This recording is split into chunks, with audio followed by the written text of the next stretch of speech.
যখন আমি খেলা দেখতে গেলাম তখন আমার পরিবার ছিল, আমার ফ্রেন্ড ছিল, সাথীরা ছিল, আমাদেরকে গেটের সামনে দাঁড় করিয়ে আমাদেরকে অনেক হ্যারাসমেন্ট করা হয়েছিল। বলা হয়েছিল এই টিকিটগুলো কোথায় পেয়েছেন, সিন্ডিকেট করে এনেছেন কিনা। আর গেটে ঢোকার যোগ্যতাই রাখে না তারা। তাদের সাথে দেখেছিলাম তাদের অ্যাক্রিডিটেশন কার্ড ছিল, 1 থেকে 6 নম্বর গেট পর্যন্ত তারা যেতে পারেন। কিন্তু আমার মতো ন্যাশনাল প্লেয়াররা, আমি অযোগ্য ছিলাম আপনাদের কাছে, তাই আপনাদের কাছ থেকে সম্মান পাইনি। ইভেন আমার বাবাকে নিয়েও গিয়েছিলাম খেলা দেখতে প্রেসিডেন্ট বক্সে। আমার যখন ঢুকেছিলাম বলকয়ে, তখন বসার জন্য জায়গা পাইনি ভিআইপিদের জন্য।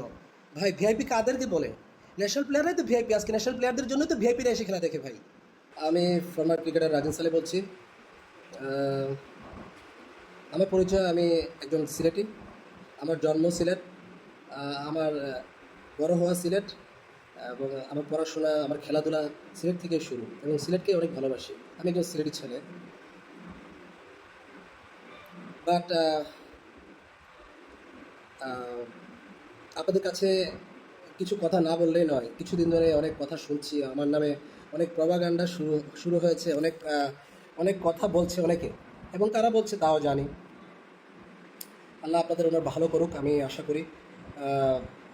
দেখেন, সিলেট ডিভিশন থেকে আমি কখনো কিছুই পাইনি, ব্যাটসম্যান কোনো সম্মান পাইনি লাস্ট বিগত কয়েক 10-15 বছর। কারণ আমি ভাই ন্যাশনাল টিমে খেলেছি, এটা তো আমার দোষ না। আল্লাহ আমাকে খেলিয়েছেন, ইজ্জত তো আল্লাহই দিয়েছেন, এটা তো আমার দোষ না। কিন্তু এখানে ডিভিশন থেকে আমি কখনোই সম্মান পাইনি। ডিভিশন, আমি যখন রিটায়ার নিয়েছিলাম তখন ডিভিশন থেকে কখনোই আমাকে সম্মাননা দেওয়ার জন্য কখনোই ডাকে নাই। সিলেট থেকে থ্যাঙ্কসও বলে নাই, থ্যাঙ্কস লেটারও পাঠায় নাই। ইভেন আপনি অলোক কাপালিকে জিজ্ঞাসা করবেন, অলোক কাপালি তো রিটায়ার নিয়েছে। অলোক কাপালিও তো একটা লিজেন্ড, একজন প্লেয়ার, সে এখনও খেলছে, এত বছর ধরে সিলেটকে সার্ভিস দিয়েছে। সিলেট ডিভিশন থেকে তো তাকে কখনো সম্মাননা দেওয়া হয় না। এটা তাকে জিজ্ঞাসা করলে পাবে না। এখানে তাপস বৈশ্যও আছে, সেও ভুক্তভোগী। আমাকে নিয়ে অনেক কথা বলতেছেন, আমি আহ, অনেক কিছুর সিন্ডিকেট। যদি সিন্ডিকেট হয়ে থাকি, যখন আমি খেলা ছেড়েছি, খেলা ছেড়ে দেওয়ার পর যখন কোচিংয়ে আসি, আর সিলেট ডিভিশন আমাকে হেড কোচ বানান নাই। সিলেট ডিভিশন থেকে আমাকে কখনোই হেড কোচের অফার দেন নাই। ক্রিকেট বোর্ড থেকে আমাকে হেড কোচের অফার দিয়েছেন সিলেট ডিভিশনটা চালানোর জন্য। এবং সিলেট স্ট্রাইকার্সের যে আমি হেড কোচ হয়েছি, সিলেট থেকে কখনো অফার আসে নাই। ইভেন ওনারদেরকে সিলেট বিগত দিনের কমিটির অনেক মানুষ, সিলেট ডিভিশনের অনেক মানুষ ওনারকে বলেছিলেন যে আমার নামে অনেক প্রপাগান্ডা ছড়িয়েছিলেন,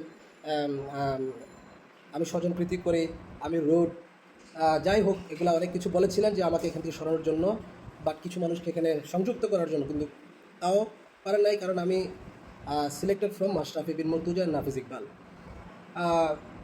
ওই বছর সিলেট ডিভিশন টিম, যেই বছর আমি দায়িত্ব নিই, সিলেট ডিভিশন টিম সারা বাংলাদেশ চ্যাম্পিয়ন হয়। 18 বছরে যারা, এর আগে 18 বছর যারা কাজ করেছিলেন, তারা কি করেছিলেন? আমি তো সিন্ডিকেট যদি হয়ে থাকি, তাহলে টিমটা রেজাল্ট কীভাবে করে? এর 2 বছর পরে আমি আবার টিম নিয়ে দায়িত্ব পেলাম, একবার 3 নম্বর হলাম বাংলাদেশের গ্রেড 1-এ, আবার রানার আপ হলাম লাস্ট ইয়ার। যদি তাই হতো তাহলে তো রেজাল্ট করতো না ভাই। সত্য কথা বলা, যদি সিন্ডিকেট হয় তাহলে তাই বলেন ভাই, কোনো সমস্যা নেই। আমি কখনো কোনো প্লেয়ারদের প্রতি অন্যায় করিনি, আমি কোনো প্লেয়ারদের সাথে অবিচার করিনি। আমি আমার সিলেকশনে, আমি আমার কাজে আমি অনেস্ট ছিলাম, আল্লাহ জানেন। এবং আমার সাথে নাজমুল হোসেনও কাজ করেছেন, ফর্মার ন্যাশনাল প্লেয়ার, ও জানে আমি কিভাবে কাজ করেছি, এবং যারা আমার সাথে কাজ করেছে তারা জানেন। কিন্তু কাজকে সিলেট ডিভিশন থেকে আপনি আমাকে কীভাবে, কতটুকু সম্মান দিলেন, কতটুকু কাজ করলেন আপনারা? আমার মনে আছে আমি যখন ক্রিকেট খেলি, ক্রিকেট আমার যখন চলতেছিল, তখন বিপিএলের একটা সময় আমি যখন টিম পাই নাই, তখন বিপিএল খেলা দেখার জন্য সিলেট ডিভিশন থেকে 2টা টিকিট আমি সবসময় আশা করি, যেটা ওনারা আমার বাসায় পৌঁছে দেবেন। বিকজ বিপিএল বা ইন্টারন্যাশনাল ক্রিকেটে বাংলাদেশ ক্রিকেট বোর্ড থেকে আমার টিকিট সবসময় আমার জন্য ক্যাপ্টেন বক্সে 2টা টিকিট সবসময় রেডি থাকে, যে আপনি কখন আসবেন আপনার জন্য টিকিট রেডি থাকে অলওয়েজ। আমি যতদিন বাঁচবো ততদিনে আমি ওই টিকিটগুলো পাবো, অথচ ডিভিশন থেকে কখনো পাইনি। হয়তো লাস্ট ইয়ার বলে কয়ে, এর আগের বছর বলে কয়ে টিকিট নিয়েছি, বাট এর আগে কখনো টিকিট পাইনি। তখন বিপিএল খেলা দেখার জন্য পরিবার যখন চাপাচাপি করতেছিল, তখন খালেদ মাহমুদ সুজন ভাই, ওনার একটা টিম ছিল ঢাকা ডিনামাইটস, ওনার সাথে যখন দেখা করলাম, উনি আমাকে টিকিট দিলেন, বলেন পরিবারকে নিয়ে তুমি খেলা দেখতে যাও। যখন আমি 10-12টা টিকিট দিয়েছিলাম, যখন আমি খেলা দেখতে গেলাম, তখন আমার পরিবার ছিল, আমার ফ্রেন্ড ছিল, সাথীরা ছিল। আমাদেরকে গেটের সামনে দাঁড় করিয়ে আমাদেরকে অনেক হ্যারাসমেন্ট করা হয়েছিল। বলা হয়েছিল এই টিকিটগুলো কোথায় পেয়েছেন, সিন্ডিকেট করে এনেছেন কিনা। আমি ন্যাশনাল প্লেয়ার, আমি তো ওই আশা করতেই পারি ভাই অ্যাটলিস্ট একটু গেটে ঢুকবো সম্মানের সহিত। এতটুকুই সম্মান পেয়েছি ডিভিশন থেকে, এটা জানা আপনাদের উচিত। এবং অনেক অযোগ্য প্লেয়ার না, অযোগ্য পার্সন যারা গেটে ঢোকার যোগ্যতাই রাখে না, তাদের সাথে দেখেছিলাম তাদের অ্যাক্রেডিটেশন কার্ড ছিল 1 থেকে 6 নম্বর গেট পর্যন্ত তারা যেতে পারেন। কিন্তু আমার মতো ন্যাশনাল প্লেয়াররা, আমি অযোগ্য ছিলাম আপনাদের কাছে, তাই আপনাদের কাছ থেকে সম্মান পাইনি। ইভেন আমার বাবাকে নিয়েও গিয়েছিলাম খেলা দেখতে প্রেসিডেন্ট বক্সে। আমার বাবা আমার মাথার তাজ। হ্যাঁ, রাজিন সালে কিছুই না রাজিন সালের বাবার কাছে। তার বাবা অনেক বড়, আমি মনে করি আমার বাবা অনেক বড়, এবং আপনাদের বাবা, প্রত্যেকের বাবা আপনাদের কাছে অনেক মূল্যবান। তো আমার বাবাকে নিয়ে যখন আমি খেলা দেখতে গিয়েছিলাম প্রেসিডেন্ট বক্সে, একটা টিকিটও পাইনি। আচ্ছা যাই হোক, প্রেসিডেন্ট বক্সে যখন ঢুকেছিলাম বলকয়ে, তখন বসার জন্য জায়গা পাইনি ভিআইপিদের জন্য। ভাই ভিআইপি কাদেরকে বলে? ন্যাশনাল প্লেয়াররাই তো ভিআইপি। আজকে ন্যাশনাল প্লেয়ারদের জন্যই তো ভিআইপিরা এসে খেলা দেখে ভাই। তারপরে যখন আমি ওই প্রেসিডেন্ট বক্স চেঞ্জ করে একটা বক্সে গেলাম বসার জন্য, ওই বক্স থেকে উঠিয়ে দিল আমার বাবাকে, আমাকে, যে এখান থেকে সরে যান, আরও মানুষ আসবে, আরেকটা বক্সে চলে যান। এতটুকু ইজ্জত আপনাদের কাছে পেয়েছি। ধন্যবাদ আপনাদেরকে যারা বিগত দিনে কমিটিতে ছিলেন। আর যারা আমার সাথে প্রপাগান্ডা চালাচ্ছেন, ভাই শুধুই করতেছেন।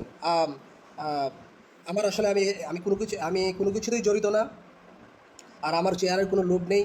আমি চেয়ার পেতে আসি নাই। আমি যেভাবে আছি কোচিংয়ে আলহামদুলিল্লাহ অনেক ভালো আছি। হ্যাঁ, আল্লাহ আমাকে অনেক ভালো রেখেছেন ইজ্জতের সহিত। সো আমার এটা খুব জরুরি না।